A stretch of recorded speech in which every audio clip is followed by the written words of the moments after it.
Hello there, future feature film director, the Rookie Critic here, and today I'm going to talk about the Fandom Menace and ComicsGate.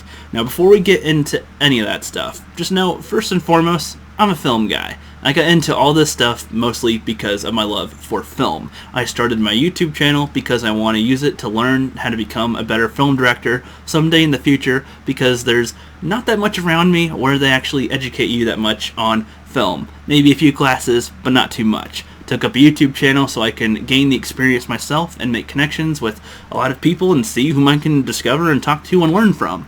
And that all kind of led me into the Fandom Menace and ComicsGate.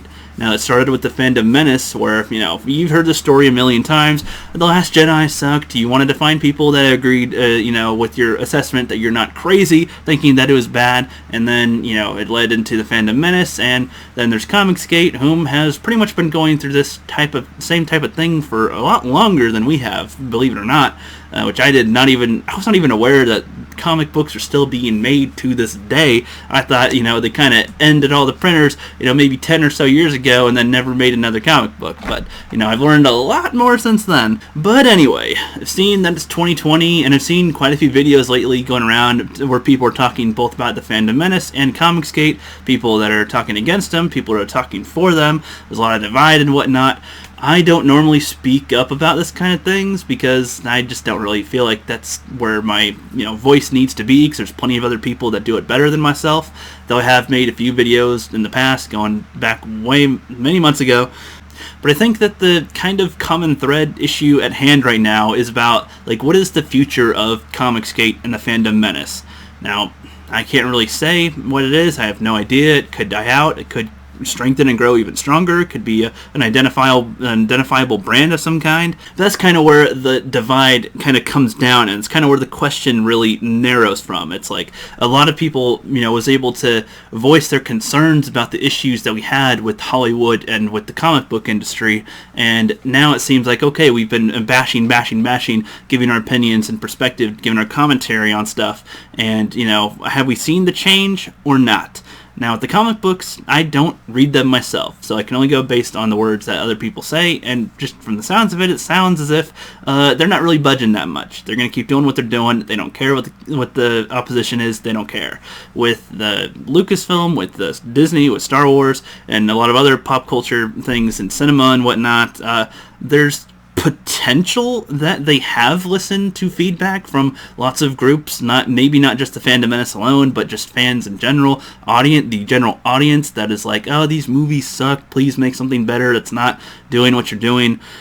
So there could be some progress on the Fandom Menace side with that, but I'm not sure entirely. But the difference between the Fandom Menace and ComicsGate that a lot of people might know or not know is that with ComicsGate, it started out with the same thing with the Fandom Menace. There's, people reviewing stuff and bringing awareness to the stuff that's going on in the industries and what the issues are and what we want to see. But then some people were like, okay, well, we tried doing this and it's not really working. There's not too much progress that we're doing with this, so let's make our own. Let's make our own comic books. Let's make our own things. They made Cyberfrogs. They made Stealing Solos. They made plenty of other ones. They literally went out and made their own comic books. They made their own products, took it their own path, made it their own way, and I really love that. I mean, that alone was really the main thing that caught my attention with ComicsGate, was the fact that creators were starting to try to make their own comic books, their own products. They had an issue with what was being given to them, and instead of just kind of, being angry that they keep on getting the stuff they don't like, they're like, all right, I'm pissed that I'm getting this, but you know what, I'm gonna leave the table, I'm gonna go to a different table, I'm gonna build my own table, I'm gonna make my own food, and I just really love that. And if we're talking about the Fandom Menace, I don't think we've reached that point quite yet where everybody wants to make their own product out of anything. I know that Ivan Ortega's re-edit of The Last Jedi, I feel like that's probably the closest. I cannot say that Star Wars Theory's Vader fan film would count as something Fandom Menace, but I do love fan films in general. That is something I'm a big fan of. You can see that on my channel, that I really appreciate the work and passion that people put into projects that they make themselves and try to do themselves and put what they have at risk, basically, because they're most likely not making that much of a profit, if they're making any profit at all. And I just really love that. And I personally want to be my own filmmaker.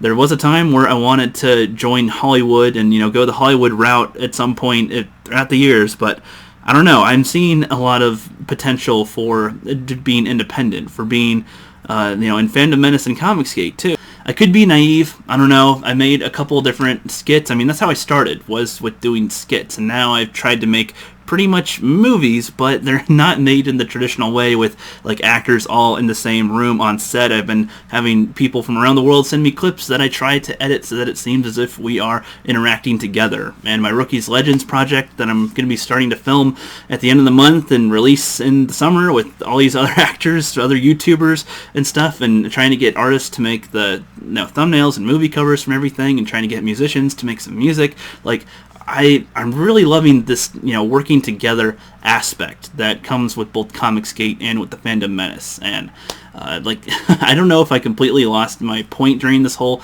time I'm talking. There's so much that I could say about, all this whole entire topic, basically. Anyway, I'm looking forward to seeing what comic books ComicsGate starts bringing out this next year, and I'm hoping that some people in the Fandom Menace will make some more creative projects of their own, not necessarily ones that need to compete with anything, but just seeing that in general. I love it. Anyway, I'm just going to end the video right here, and thank you all for listening, and have a great rest of your day.